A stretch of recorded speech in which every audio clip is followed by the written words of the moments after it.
ආයිබෝවන්. Nexus Homes වෙතින් ගෙනේන Build Smart with Nexus වැඩසටහන් මාලාවට නැවතත් බොහොම ආදරෙන් පිළිගන්නවා.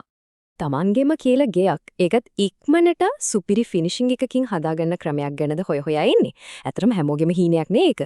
ඉතින් අද අපි කතා කරන්නේ ඒ හීනේ සැබෑ කරගන්න උදව්වක් වෙන්න පුළුවන් නූතන තාක්ෂණයක් ගැනයි. ඉතින් අපි හැමෝම සාදරයෙන් පිළිගන්න ගමන් කෙලින්ම යමු අද මාතෘකාවට. හරි, එහෙනම් මොකද්ද මේ කියන නවීන විසඳුම? අපි බලමු මේ RBS panel කියන්නේ මොනවද කියලා. ඉතින් මොනවද මේ RBS panel? හරිම සරලයි. හිතන්නකෝ අපි සාමාන්‍යයෙන් ගඩොල් කළුගල් වලින් බිත්ති හදනෝනේ. අන්න ඒ වෙනුවට පාවිච්චි කරන්න පුළුවන් දෙයක් තමයි මේ.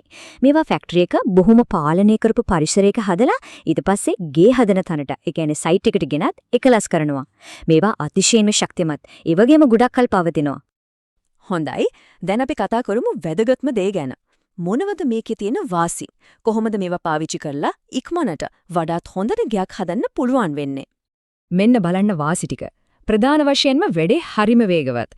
ඒ වගේම ෆිනිෂින් එක. ඒ කියන්නේ ගුණාත්මක භාවය ඊටාම ඉහළයි. ශක්තිය ගැන ඉතින් කතා කරන්න දෙයක් නැහැ. ඊට අමතරව සමහර වෙලාවට ලේබර් කොස්ට් එක අඩු වෙන්නත් පුළුවන්.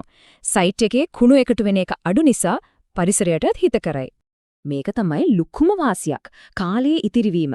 සාම්ප්‍රදායිකව බිත්ති බඳිනවට වඩා සෑහෙන කාලයක් ඉතුරුයි. ඒ කියන්නේ මුළු ගෙදරම වැඩ බලාපොරොත්තු වුණාටත් වඩා ඉක්මනට ඉවර කරගන්න ලොකු අවස්ථාවක් ලැබෙනවා. අනෙක් වැදගත්ම දේ තමයි ඉහළම ගුණාත්මක නිමාව.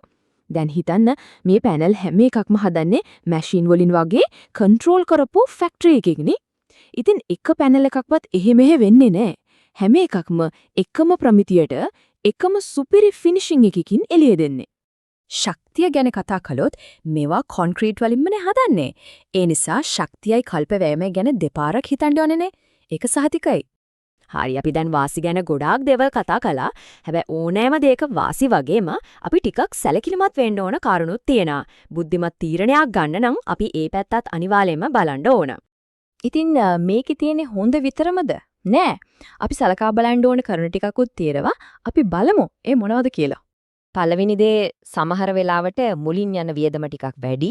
ඒ කියන්නේ සාම්ප්‍රදායික ක්‍රමයට වඩා පොඩි ගාණක් වැඩියෙන් යන්න පුළුවන්.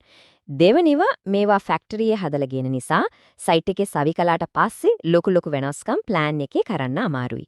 ඒ වගේම මේ පැනල් ලොකු නිසා ඒවා උස්සන්න ක්‍රේන් වගේ විශේෂ උපකරණ ඕන වෙනවා.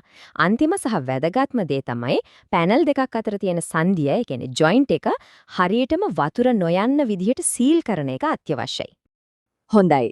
දැන් වාසි දන්නවා, සලකා බලන්න ඕන දේවලුත් දන්නවා. එහෙනම් කොහොමද තීරණය කරන්නේ මේ RBS තාක්ෂණය Tamanට ඇත්තටම ගැලපෙනවද නැද්ද කියලා? ඉතින් මේ තාක්ෂණය Tamanගේ ව්‍යාපෘතියට ගැලපෙනවද? මේක හරිම සරලයි. Tamanගෙම මේ ප්‍රශ්න තුන අහලා බලන්න. 1. Tamanට වැදගත්ම දේ මොකක්ද? ඉක්මනට සුපිරි ෆිනිෂිං එකකින් ගේ හදාගන්න එකද? 2. Tamanගේ බජට් එක මේ මූලික ආයෝජනය කරන්න පුළුවන්ද? 3. සහ වැදගත්ම දේ Tamanගේ සයිට් එක ක්‍රේන් එකක් වගේ ලොකු වාහනයක් ගෙන්න පාර ඉඩකඩ තියෙනවද? ඉතින් අන්තිමට කියන්න තියෙන්නේ හොඳම තේරීම සම්පූර්ණයෙන්ම රඳාපවතින්නේ Tamanගේම ප්‍රමුඛතාව, Tamanගේ අයවැය සහ Tamanගේ ඉදිකිරීම් භූමියේ තත්ත්වය මතයි. හොඳයි, අපි හිතනවා අද කතා කරපු කරුණු ගයක් හදන්න ඉන්න ඕනෑම කෙනෙක්ට ගොඩක් වැදගත් වෙයි කියලා. මේ වගේ තවත් දේවල් දැනගන්න අපේ පේජ් එක ෆලෝ කරන්න. ඒ වගේම මේ ගැන තව මොන හරි ප්‍රශ්න තියෙනවා නම් අනිවාර්යෙන්ම කමෙන්ට් එකක් දාන්න. තොරතුරු වැදගත් කියලා හිතෙනවා නම් ලයික් එකක් දාලා ගයක් හදන්න හිතාගෙන ඉන්න තව කෙනෙක්ට බලන්න ෂෙයා කරන්නත් අමතක කරන්න එපා. තවත් මෙවැනිම විග්‍රහයකින් අපි නැවත හමු වෙමු.